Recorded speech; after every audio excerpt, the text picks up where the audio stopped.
So welcome everyone to our latest remote snippet. Hope everything's going well for people. So the first snippet that we have for this segment, which of course will be this weekend and next, is the 1992 campaign, where in a lot of ways, remember we looked at the primary last time with Clinton getting the nomination, but in a lot of ways the more interesting figure was this guy, Ross Perot, who was a billionaire businessman, interesting sort of apolitical type, ran as a populist, had made his a political debut in the 1970s as a supporter of Nixon, but a strong supporter of the POW MIA movement in Vietnam. And then in the 80s had been an advocate of raising educational standards in Texas. So he was a figure who was difficult to categorize. In 1992, he started floating the idea of running as an independent through extensive appearances on CNN. There's a Trumpian aspect to his campaign, especially to interviews on the Larry King Show, which was the top broadcast show on CNN in the 90s, but was also notorious for King, giving sort of softball questions to his guests. Perot, as we'll see, liked to speak in generalities, but wanted to avoid specifics. And here's an example of this. This is from February of '92, where Perot is engaged in this long, protracted approach of toying with the idea of running for office. Let's go down to grassroots America, where the people are hurting. And everybody's saying, why are we in this mess? First thing I'd like you to do, all of you, is look in the mirror. We're the owners of this country. We don't act like the owners. We act like white rabbits that get programmed by messages coming out of Washington. We own this place. Is there any scenario in which you would run for president? Can you give me a scenario in which you'd say, okay, I'm in? Well, number one, I don't want to. I know, but is there a scenario? Number two, if you're that serious, you, the people, are that serious, you register me in 50 states. And if you're not willing to organize and do that, then this is all just talk. Stay with me, Larry. Are you I'm saying to the ordinary folks, if you're dead serious, start committees in I want to see some sweat. I want to see some sweat. Why do I want to see some sweat? I said it earlier. I want you in the ring. So this was the approach, and Perot talked about cutting the budget, about balancing trade. There were some, again, Trumpian aspects. He was rather moderate on most social issues, but in a campaign where Clinton was very unpopular, at least initially, and where there was a brief recession that hurt George H.W. Bush. By June, Perot had actually taken a fairly substantial lead. He was ahead of Bush by around 8 points, by Clinton by around 12, and it seemed conceivable that the country could elect an independent candidate as president. Perot, the volunteers put his name on the ballot in all 50 states, but in fact they weren't volunteers at all. They were financed by Perot. But in the summer of 1992. Reporters started looking a little more closely at his record, especially his lack of specifics. They started asking questions about his family. He was, to put it mildly, a pricklish individual. And abruptly in the summer, Perot announced that he was going to withdraw from the race, which changed it from a 3-person race to a 2-person race. This occurred at just about the same time that Clinton announced that his running mate would be Al Gore, Democratic senator from Tennessee. So the idea was to run as two youngish Southern moderates. The party had a very effective national convention. The Republican Party did not. George H.W. Bush, remember, he was challenged in the primary by Pat Buchanan, this conservative commentator. And so H.W. Bush, to try to smooth things over, invites Buchanan to address the Republican National Convention. And at the convention, Buchanan gives this hardline social conservative speech that alienates moderates, especially in the suburbs. And so the convention winds up actually hurting the Republicans rather than helping. And the result is this extraordinary shift in the polls. So this chart, the zero line on the chart here in the middle, is evenly divided between Democrats and Republicans. Any positive number is a Republican lead, any negative number is a Democratic lead. And you can see that Bush, the Republican, was ahead of Bill Clinton by 6 or 8 points throughout the spring. Remember, Perot is still in the race at this point. But then Perot withdraws, the Democratic National Convention occurs, the Republican Convention occurs, and by that point, Clinton is ahead by double digits, and he'll remain ahead for the remainder of the campaign. But just to keep things interesting, at the very last minute, Perot jumps back into the race. Remember, he had gotten on the ballot in all 50 states anyway, and because he's a billionaire, he can finance his own campaign. The closest comparison would be Bloomberg to this time around. And Perot ran, there's a lot of debate among both historians and political scientists about how much or how little Perot hurt H.W. Bush.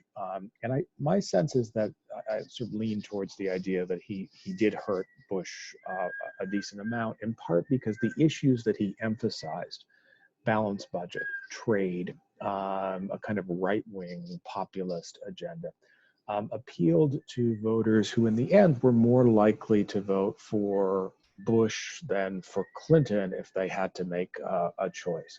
Perot also talked a lot about the importance of personal integrity. And again, whatever you want to say about Bill Clinton, good or bad, personal integrity is not something that would immediately spring to mind.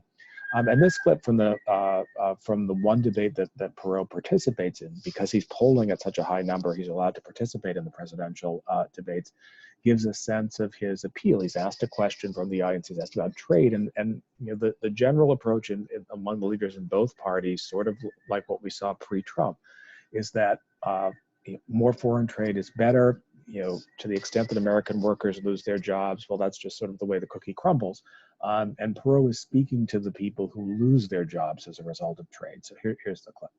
We've shipped millions of jobs overseas, and we have a strange situation because we have a process in Washington where after you've served for a while, you cash in, become a foreign lobbyist, make $30,000 a month, then take a leave, work on presidential campaigns, make sure you got good contacts, and then go back out.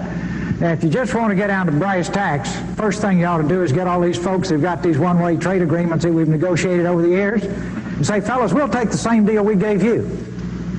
And they'll gridlock right at that point because, for example, we've got international competitors who simply could not unload their cars off the ships if they had to comply. You see, if it was a two-way street, just couldn't do it. We have got to stop sending jobs overseas. To those of you in the audience who are business people, pretty simple. If you're paying $12, $13, $14 an hour for factory workers, and you can move your factory south of the border, pay $1 an hour for labor, hire a young 25, that's assuming you've been in business for a long time, you've got a mature workforce. Pay $1 an hour for your labor, have no health care, that's the most expensive single element making a car, have no environmental controls, no pollution controls, and no retirement, and you don't care about anything but making money, there will be a giant sucking sound going south.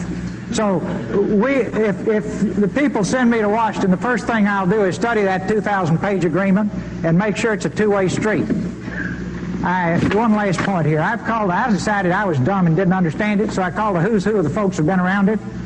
And I said, why won't everybody go south? They said, we'll be disruptive. I said, for how long? I finally got them up for 12 to 15 years. And I said, well, how does it stop being disruptive? And that is when their jobs come up from $1 an hour to $6 an hour and ours go down to $6 an hour, then it's leveled again. But in the meantime, you've wrecked the country with these kinds of deals. We've got to cut it out. So, I mean, you hear Perot, it's this kind of Texas twang, but the message is very similar to part of the message that we saw from Trump in 2016, this idea that trade is harmful to American workers and he is going to be the candidate who sticks up for them. Perot, by the fall campaign, though, had a ceiling. Because he had behaved so erratically earlier in the year, withdrawing and then jumping back in, he was unable to get a named politician to serve as his running mate. And so instead, he asked a former Vietnam prisoner of war, someone he had come into contact with during his experience with the POWs, Admiral James Stockdale, to serve as his running mate. The problem is that Stockdale, although an honorable man, a war hero, was clearly unqualified to be vice president. And the one vice presidential debate from 1992, remember Quayle had done very badly in the vice presidential debate in 88. It's clear that Stockdale is just over his head. And here's a clip. Please, sir. Who am I? Why am I here?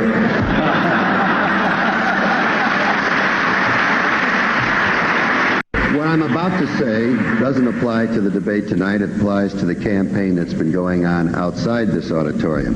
With 3 weeks to go, this campaign has at times been very ugly, with the tone being set by personal negative attacks. As candidates, how does it look from your viewpoint, and are these tactics really necessary? Admiral Stockdale, it's your turn to go. You know, I didn't have my hearing aid turned on. Tell me again. So Perot's campaign fizzles in the end, as often occurs in third-party campaigns when it's clear that the third party is not going to win. In the end, he doesn't carry any states. Clinton wins relatively comfortably in the popular vote by around 6 points over Bush, and very easily in the Electoral College. You'll notice that Clinton carried a number of states: West Virginia, Kentucky, Tennessee, Georgia, Arkansas, Louisiana, that we're not going to be seeing in the Democratic column anytime soon after Clinton leaves office. And Bush's decline here is remarkable. He fell from around nearly 90% popular approval after the Gulf War, and less than 2 years later down to getting only 37% of the vote. Perot takes 19% of the vote but doesn't win a state. And in terms of analyzing the race, to me, in some ways, the most interesting question is who were the people who voted for Perot, because his 19% was not evenly distributed around the country. So the darker the blue on this map, this is a county map, the stronger the support for Perot. The darker the red, the weaker the support for Perot, down to 0%.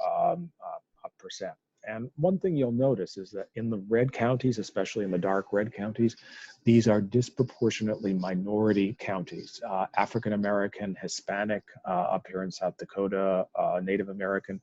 Perot had almost no appeal to voters of color, regardless of specificity: Asian American, African American, Hispanic, or Native American. If you look very closely on the map, you can see Perot also did very, very poorly in New York City, although he did okay upstate. At the same time, though, Perot did really well in rural areas, in northern Maine, in the Plain States, in Nevada, and Idaho and Montana. And this kind of sense among rural voters that Perot was speaking to them in a way that other voters were, that other candidates were not. Again, this is something to keep in the back of your mind for when we get to 2016. There is something of an overlap between strong Perot areas and strong Trump areas. For instance, up here in northern Maine, Maine allocates its electoral votes by congressional district. The blue areas here are the second district of Maine. Perot came in second in that race. He almost won it, and if he had won, he would have gotten one electoral vote in 1992. And then breaking down the Perot vote a little further, who was it who voted for Perot? They were disproportionately younger. They were disproportionately middle class. They were disproportionately moderate, which is really quite interesting. Perot appealed to the center, and they were overwhelmingly white. That is, minority voters tended not to vote for Perot. And so I think the way to sort of think of the Perot vote is that there was roughly 20% of the population who had become disenchanted with both the Republicans and the Democrats. They tended to be younger, moderate, middle-class voters. And the question moving forward would be whether either or both of the parties would speak to these alienated voters in a way that would win them back to either the Democrats or the Republicans. So that's what we have for snippet 1. Hope everyone is staying safe, and snippet 2 will be coming up soon.